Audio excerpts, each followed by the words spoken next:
අපි ජීවත් වෙන මේ ලෝකය අපට සිදුවන හොඳ නරක අපේ සතුට දුක කියන මේ හැමදේම සිද්ධ වෙන්නේ කිසිම හේතුවක් නැතුව අහම්බෙන් නෙවෙයි. මේ සියල්ලම සිද්ධ වෙන්නේ හේතුඵල ධාමයකට අනුවයි. බුදුරජාණන් වහන්සේ මේ විශ්ව නීතිය අපට පෙන්වා දුන්නේ පටිච්ච සමුප්පාදය කියන ගැඹුරු ධර්ම දේශනාව මගින්.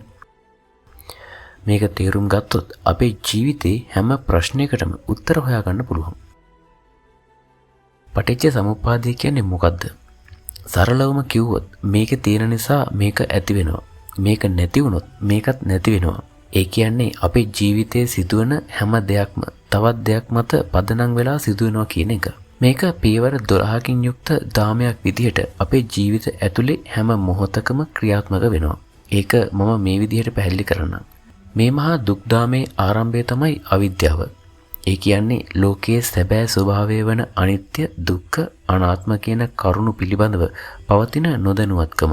ඇත්ත නොදන්නාකම නිසාම අපි මම කියලා කෙනෙකු සිටින බව සිතලා ලෝකයේත් එක්ක ගනුදෙනු කරන අතරම එහිදී සිතින්, කයින් සහ වචනෙන් රැස් කරන පින්, පව්, හෙවත් සංස්කාර නිර්මාණය වෙනවා.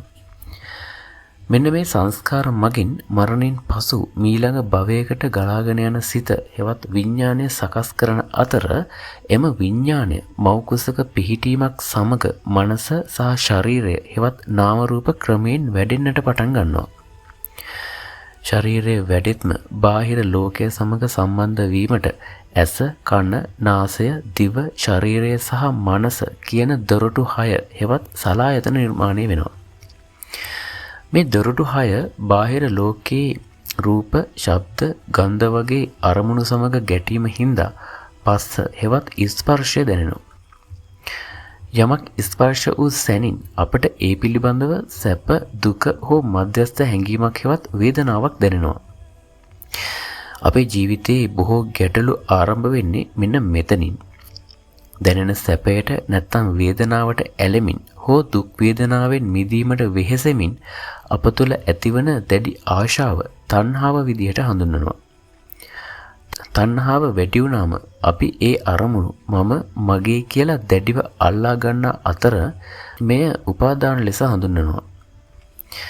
මේක හරියට මකුළුවෙක් තමන්ගේම දැලක පැටලෙනවා වගේ වැඩක්. මේ විදිහට දේවල් දැඩිව අල්ලගෙන කරන කර්මයන් හින්දා නැවත ඉපදීමට අවශ්‍ය ශක්තිය හෙවත් භවය සකස් වෙනවා. ඒක හරියට ගසක මලක් පිපෙන්නට පෙර එහි පොහොට්ටුවක් ඇති වෙනවා වගේ සූදානමක්. එම සූදානම හින්දාම අපි නැවතත් ජාති හෙවත් උපතක් ලබන අතර උපතක් ලැබූ සැනින් වයසට යෑම, ලෙඩවීම සහ මරණය හෙවත් ජරා මරණ අපට උරුම වෙනවා. ඒ සමගම ප්‍රියයන්ගෙන් වෙන්වීම, අප්‍රියයන් හා එක්වීම, ශෝක, පරිදේව, දුක්ඛ, දෝමනස්ස වගේ අනන්ත දුක් සමුදායක් ජීවිතයට එකතු වෙනවා. ඉතින් මෙන්න මේ චක්‍රය නතර කරන්න පුළුවන් වෙන්නේ ප්‍රඥාව මගින් අවිද්‍යාව නැති කර සත්‍ය අවබෝධ කර ගැනීමෙන් පමණයි.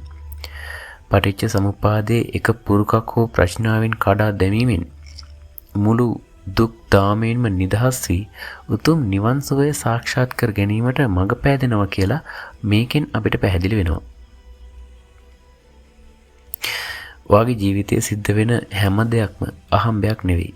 ඒ හැම දෙයක්ම එකිනෙකට සම්බන්ධයි. මේක අවබෝධ කරගත්තාම අපිට ප්‍රඥාවන්තව ජීවත් වෙන්නත් දුකෙන් මිදෙන්නත් පුළුවන්.